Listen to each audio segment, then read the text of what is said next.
नमस्कार दोस्तों, आप सभी का स्वागत है योग धाम में। जैसे कि हम जो है थेरेपी के साथ साथ में फिलॉसफी के वीडियो भी ला रहे हैं, योग फिलॉसफी के वीडियोस भी ला रहे हैं, क्योंकि कई योग के बच्चे हैं जिनको इनकी ज़रूरत होती है।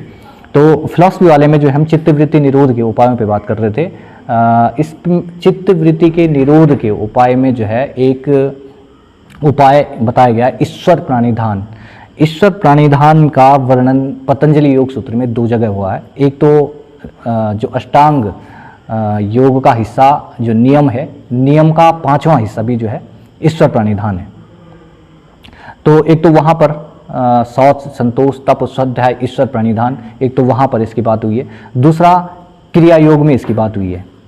क्रिया योग का जहाँ पर वर्णन हुआ है उस वाले हिस्से में भी जो है ईश्वर प्राणिधान का उपयोग महर्षि पतंजलि ने किया है।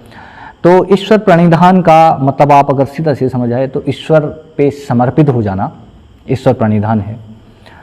अलग अलग भारतीय ग्रंथों में इनका अलग अलग तरीके से विवरण हुआ है। जैसे कि गीता में जो है जो भक्ति योग है वो वास्तव में ईश्वर प्रणिधान ही है। भक्ति योग यानी कि ईश्वर में भक्तिपूर्वक सब कर्मों का समर्पण कर देना, ये भक्ति योग है और यही ईश्वर प्रणिधान है। यानी कि आप जो भी कर्म कर रहे हैं वो निष्काम कर्म हो, आप पूरी तरीके से ईश्वर पे समर्पित होकर अपना कर्म करिएगा, तो ये ईश्वर प्रणिधान है। इसमें मन, क्रम और वचन यानी कि 3 प्रकार के जो कर्म बताए गए हैं, तीनों प्रकार से ईश्वर पे समर्पित रहें। यानी कि आप अगर कोई कर्म कर रहे हैं, कोई भी क्रिया आप कर रहे हैं तो ईश्वर पे समर्पित होकर करें। उसके अच्छे या बुरे परिणाम से पहले ही चिंतित ना हो, आप सिर्फ अपना कर्म करिए। इसके अलावा अपने जो मन है उससे भी और वचन से भी ऐसा ना हो कि आप बोल कुछ और रहे हैं और कर कुछ और रहे हैं। आपको निश्चित तौर से पता होना चाहिए कि आप कर क्या रहे हैं, आपका उद्देश्य क्या है। इन सबको जब आप ईश्वर पर पूर्णतः समर्पित होकर कोई भी कार्य कर रहे हों तो इस जो स्थिति को है इसे ईश्वर प्रणिधान कहते हैं। पतंजलि योग सूत्र में इसको ईश्वर प्रणिधान कहा गया है और गीता में इसी को भक्ति योग कहा गया है। यानी कि ईश्वर में पूर्णतः समर्पित होकर आपको कर्म करना है और निष्काम कर्म करना है। अब इसके फायदे क्या हैं? इसके फायदे बहुत सूक्ष्म से फायदे, जैसे कि सकारात्मकता आपके अंदर आने लगेगी। अगर आप किसी काम को लेकर लगातार लंबे स्ट्रगल से, लंबी मेहनत करने के बाद आपके अंदर नेगेटिविटी आने लग गई है, तो अगर आप ईश्वर को समर्पित हो जाते हैं तो उससे आपके अंदर सकारात्मकता पैदा होने लगती है। दूसरा, आपके अंदर निर्मलता पैदा होने लगती है। तीसरा, आपके अंदर शांति और सुख का अनुभव आप एक सूक्ष्म स्तर पर करने लगते हैं और विश्वास जो है आपका दृढ़ होने लगता है।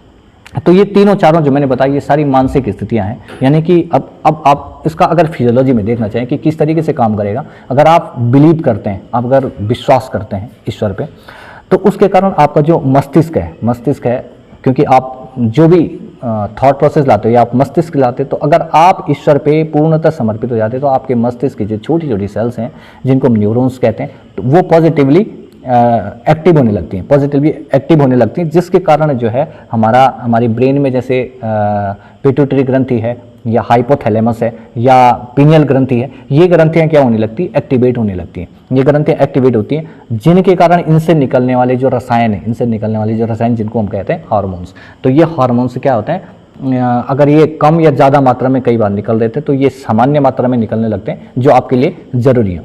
और इसके बाद ये जो हार्मोन है, ये हार्मोन आपके शरीर की जो क्रियाविधि है, यानी कि आपकी जो फिजियोलॉजी है, उस पर पॉजिटिव इम्पैक्ट डालने लगते हैं। और फिजियोलॉजी के कारण ही आपके शरीर में डिजीज़ रहती हैं, चाहे वो शारीरिक कोई दोष हो या फिर वो मानसिक कोई दोष हो, चाहे वो व्याधि हो या फिर आदि हो, दोनों में ही हार्मोन्स का मुख्य रोल है।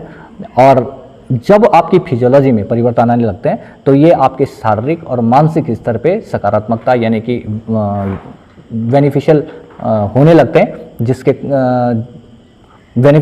हैं, तो इस तरीके से विश्वास और जो ईश्वर प्राणिधान है वो आपकी फिजियोलॉजी को परिवर्तित करता है। इसलिए नास्तिक होने से आस्तिक अच्छा है और पूर्णतः समर्पण के भाव से अगर आप कोई भी कर्म करते हैं तो निश्चित रूप से आपको सफलता मिलती है, ऐसा महर्षि पतंजलि कहते हैं। क्षमादान, क्रोध पर नियंत्रण, समय और परिस्थितियों से निकलने की जो क्षमता है, और जो चित्त की जो वृत्तियां हैं जिसका हम बात कर रहे हैं कि चित्त की वृत्तियों के निरोध के लिए इसको किया जाता है, यानी कि अपने चित्त को निर्मल बनाने के लिए, गलत तौर तरीकों से हटाने के लिए, सही दिशा में सात्विक और योगिक मार्ग में बढ़ने के लिए जो है ईश्वर प्रणिधान आवश्यक टूल के रूप में जो है सिद्ध होता है। इसी के साथ धन्यवाद, और रिक्वेस्ट है मेरी आप लोगों से कि अगर आप लोगों को हमारी वीडियो ठीक लग रहे हैं तो ज़रूर इसको सब्सक्राइब करें और शेयर भी करें। Thank you.